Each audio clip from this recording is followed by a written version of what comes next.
俺の名前は小坂井隼人、26歳、独身。現場仕事を始めて早11年目。仕事も覚えて、それなりの役職ももらえるようになった。俺の家は母親と中学生の弟の3人家族。母方の祖母が残した古民家の平屋に肩を寄せ合い暮らしている。幼い頃、俺は都心部のきれいなマンションで母と父と暮らしていた。温かい食事をお腹いっぱいに食べて笑顔でいられる家庭。何の不安もない幸せな家庭だったと今振り返ってもそう思える。しかし当たり前の日々はある日音もなく崩れ去った。俺が10歳の時、父親が事故に遭い他界。まだ生まれて間もない弟を残して父は亡くなってしまった。一家の大黒柱を亡くした衝撃は大きく、俺たちは途方に暮れた。毎日毎日押し寄せてくる悲しみを母は必死に隠しているようにも見えた。きっとそれは幼い俺たちに心配かけまいと自分の感情を押し殺した親心だったのだろう。事故の相手は大きな会社の社長。立場のある人間だからとお金で全てを解決しようとしてきた姿勢に、俺は幼いながらも嫌な気持ちになっていたのを覚えている。しかし母は積まれた金銭を受け取ると、父の事故の話には一切触れなくなった。母もきっと俺のように悔しい気持ちを一番感じていただろう。それでも父親がいなくなってしまった状況で、一人で子供2人を育てていかなくてはいけない母からすれば、お金は何より必要なものだったのだ。今思えば、俺にその母の行動を咎めることはできない。実際に汗水流して俺たちを食べさせてくれた母親の背中がしっかりと目に焼き付いているからだ。父が亡くなってすぐに、俺たちは母方の田舎へ引っ越した。母の実家は祖母が亡くなってから空き家になっていたので、そこを俺たちの新たな住居にすることにした。古い平屋ではあったが、家賃もかからないし、3人で住むには十分すぎるほどの広さだ。女手一つで俺たち兄弟を必死に育ててくれた母を見ていた俺は、早く一緒に家計を支えてあげたいと強く願っていた。やがて中学卒業後、母は進学を進めてくれてはいたが、自分の意思で就職することを決めた。田舎にある中卒でも働ける仕事は限られていたが、給料がもらえることなら、俺は何だって歯を食いしばって仕事を続けられる。まだ幼い弟には学費がかかるし、母さんに少しでも負担がかからないようにしてやりたい。父がいない今、母さんと弟を守れるのは俺だけなんだから。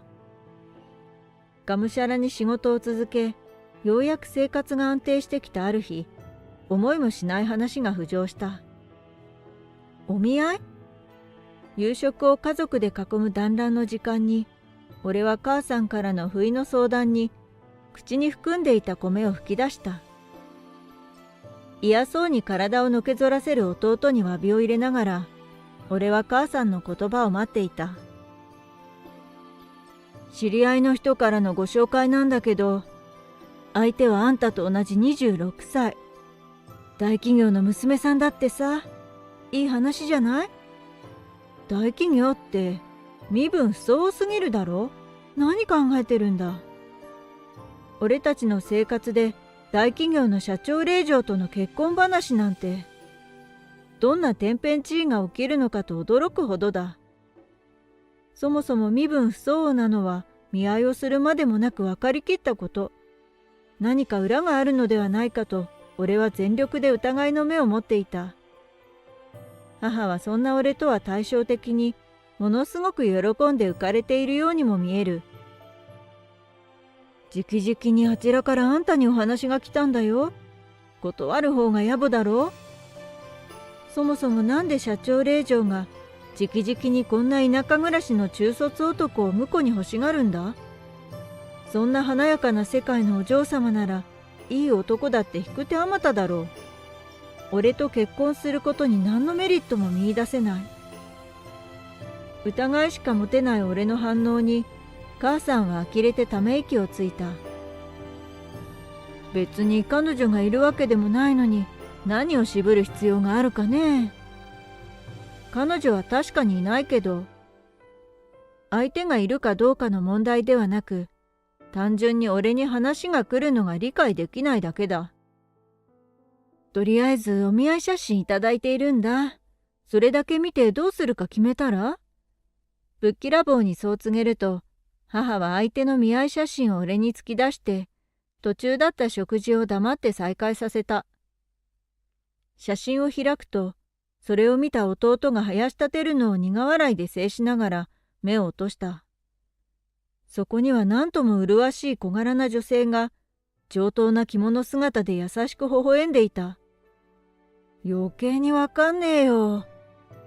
誰の差し金でこんなことになっているのか、俺は余計に頭を悩ませた。こんなに綺麗な女性は黙っていたって相手が次々に寄ってくるだろう。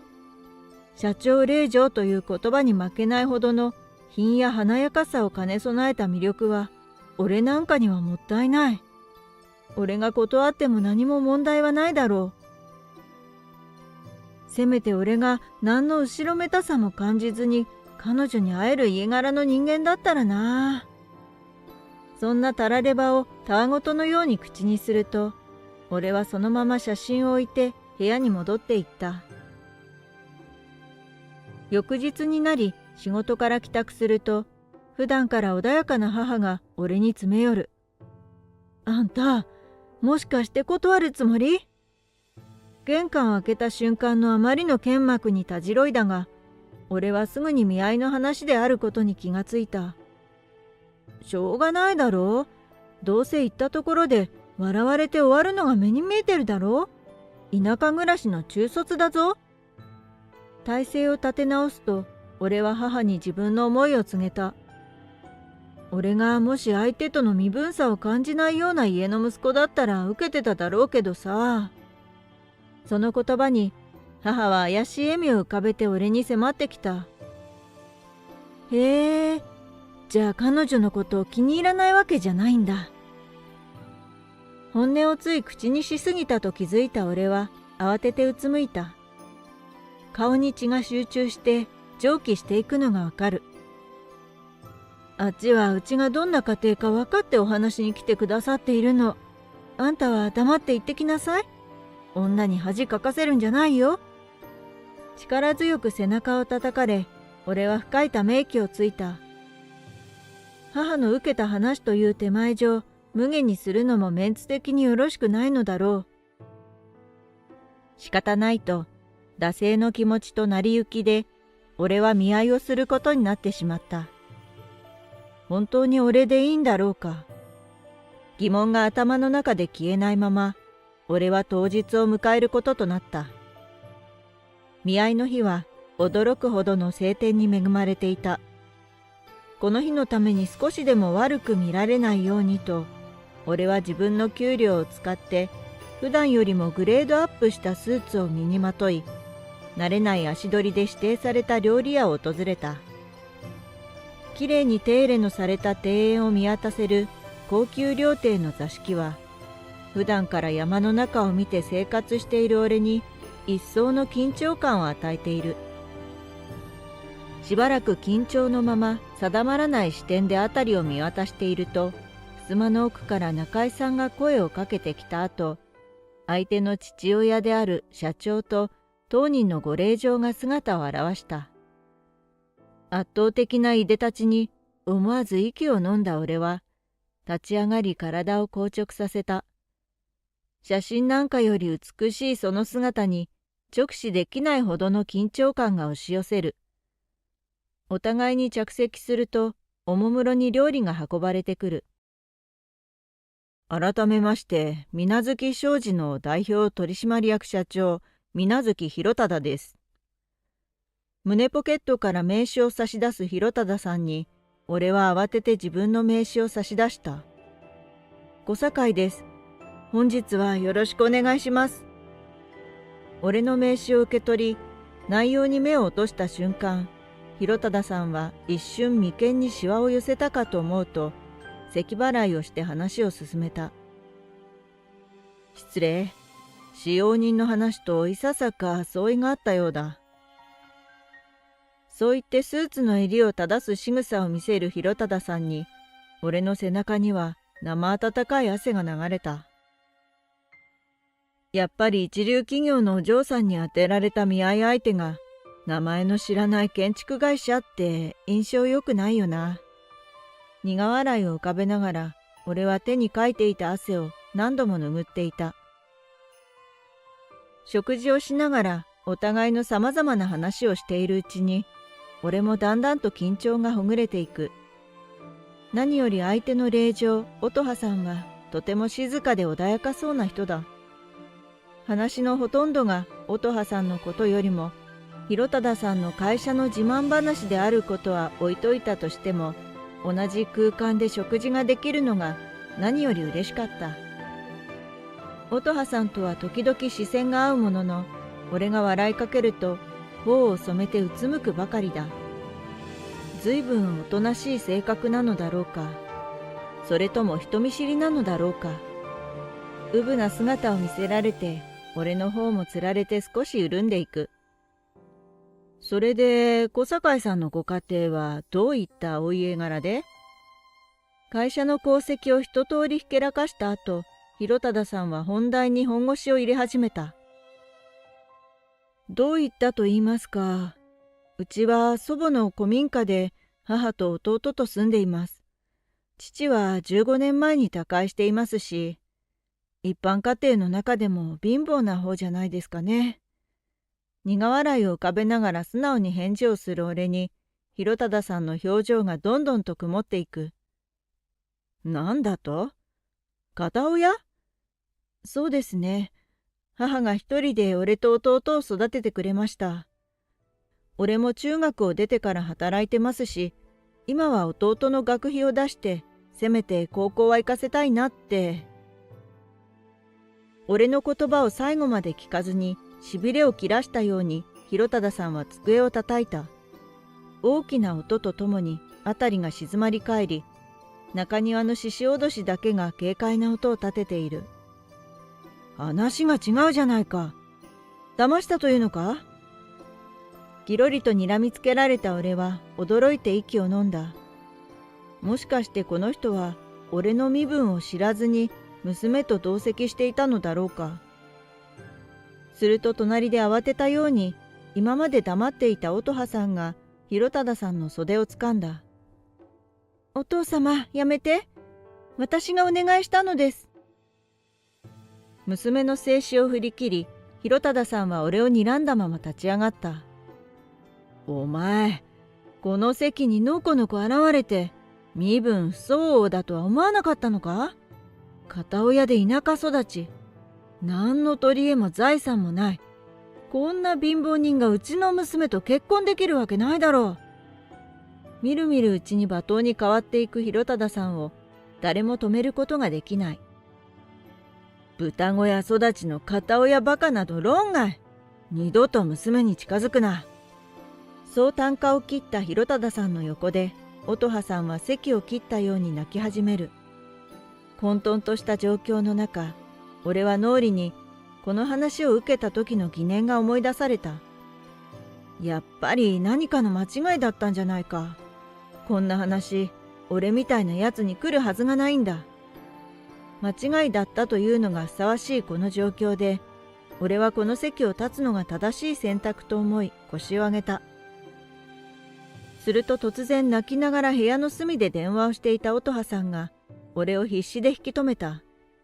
待ってください。あなたに話があるの。俺の腕を震えながら強く握る彼女の姿に俺は驚いて足を止めた。それと同時にどこからともなく俺の母親が現れて持っていた手紙を広忠さんに差し出してみせた。水無月さん、これをお忘れですか？怒りに任せて俺を罵倒していた広忠さんは、俺の母親に見せられた手紙に目を向けると、途端に勢いをなくして口をつぐんだ。これは何の手紙なんだ？母はおもむろに手紙の封筒を開けると、中の文言を読み始めた。内容は、15年前の父親の交通事故の示談を結んだ誓約書。俺の父親の事故死に関わった加害者は広忠さんだったのだ。それを知った俺は怒りや悲しみに震えを覚えた。さっきまで片親であることをあんなに馬鹿にしていた相手が、俺から父親を奪った張本人。許されざる発言に俺の怒りは途端に頂点まで達した。一体どの口が。怒鳴りかけたその時、乙葉さんの腕に一層の力がこもる。ごめんなさい。彼女の涙はみるみるうちに俺のスーツを濡らしていくほどの勢いを増していた。激しい泣き顔に俺は怒りよりも驚きが勝り、口から出かかった言葉が喉元に戻っていくのを感じていた。すると部屋に続く廊下を走っていく足音が響く。部屋の前に到着したのはスーツを着た年配男性。俺はその男性に見覚えがあった。森さん。男性は何も言わずその場に土下座をしてみせた。何が何だか理解ができないまま、俺は呆然とその状況を眺めている。森さんは俺の父親が亡くなってからというもの、頻繁に俺の家に来ては線香を手向けてくれていた。母親からは父親の古い知り合いと言われていたけれど、旦那様、これはすべて私の一存で行ったこと、どうかお許しください。違うの、私が頼んだのです。頭を下げる森さんを乙葉さんが必死でかばう。そして俺に視線を向けるとゆっくり頭を下げた。私が隼人さんとお会いしたいのだとわがままを言って森と隼人さん親子を巻き込んでしまったのです。本当にごめんなさい。そう言いながら乙葉さんは今までの胸の内をすべて話してくれた。森さんは水無月グループの専属運転手。あの事故の日、運転していたのも森さんだったそうだ。父との事故があり、森さんは罪を償いたいと言い出したが、広忠さんがそれを拒否。一流企業のスキャンダルを恐れたのだろう。そして広忠さんは金を盾に母さんと示談。お金で解決するだけで誠意を見せない広忠さんとは裏腹に、森さんはずっと罪の意識に縛られていたようだ。頻繁に俺の家に線香をあげに来ているとき、時折俺と同じくらいの年の女の子を連れていることがあった。確かに大人同士が話し込んでいる最中、何度か一緒に遊んだことはあるけれど、てっきり森さんの子供だと思っていた俺は、名前も聞かずにいた。実はそれが幼い日の乙葉さんだったという。乙葉さんは令嬢という立場で窮屈な日々を過ごすことに嫌気がさし、時々わがままを言っては、内緒で森さんと俺の家に遊びに来ていたそうだ。広い田舎の家が物珍しく、楽しい思い出として彼女の心に刻まれていたらしい。やがて大きくなり、森さんがなんで俺の家に足しげく通っていたのかを知ったとき、乙葉さんは昔のように純粋な気持ちで行くところではないと自覚。親の監視をごまかすのも難しくなったこともあり、そのまま俺の家に来ることはなかった。月日は流れても、俺やあの日々を忘れることはなかったようだ。それどころか、自分の恋心に気づいてしまい、どうにか俺にその気持ちを伝えたいと、森さんに協力してもらって、この見合いをセッティングしたらしい。すべての顛末を理解した俺は、複雑な感情を隠しきれなかった。何を考えてるんだ。慌てて怒鳴る広忠さんに、乙葉さんは鋭い視線を向けた。今までお父様の指し示すことには逆らわないでいました。でもこの思いだけは譲れません。一生懸命頑張って生きてきたこの人たちのこと、お父様はあれから一度でも考えたことありますか？涙目で強い言葉を放つ娘に圧倒された広忠さん。それまでうつむいていた森さんはそっと口を開いた。旦那様、私はこの15年間ずっと罪の意識を背負ってまいりました。旦那様へのご恩はございます。けれど人間として私はこのことを隠して誰かを欺きながら生きることなどできません。そう言って森さんは持っていた辞表をそっと差し出し、頭を下げた。私も自分の思いを貫きたい。お父様がそれを反対なさるのなら、私は感動されても構いません。二人の強い意志に広忠さんは顔を青くしたままへたり込んでしまった。青い空は変わらずに優しい日の光を降らせている。数日後、水無月グループを辞めた森さんはうちの近所に引っ越し、車の運転をやめた。今では農作業をしながら自給自足の生活で自分を見つめ直しているらしい。時々うちに線香をあげに来ては楽しく談笑して帰る。事件は起こってしまったものの、この人の誠意に俺は全く恨みを感じることはない。お見合いが終わってから立て続けに水無月グループの隠していた過去のスキャンダルが週刊誌に取り沙汰された。親のことが心配だろうと乙葉さんに声をかけても、彼女は曖昧な笑顔を浮かべるばかりだ。スキャンダルの内容はすべて広忠さんが就任してからのものだったため、会社は広忠さんの解任を決断。突然仕事を失うことになった広忠さんは呆然としているらしい。そして俺は、あのあと乙葉さんは家を出ていく覚悟で俺に思いを告げてくれた。子供の頃の記憶を思い返しながら、長く思ってくれていた彼女に、俺も少しずつ心を寄せていた。父親が会社を解任されて身分もなくなったと、俺との結婚に身を乗り出す姿は、おてんばな少女のようで、憎めない可愛さだ。父との一見からつながった不思議な縁。これからも家族を支えながら、俺自身の幸せを考えてみることにしようと思う。穏やかに晴れた秋の空は、そんな俺を誇らしそうに見つめている父の眼差しを感じさせてくれていた。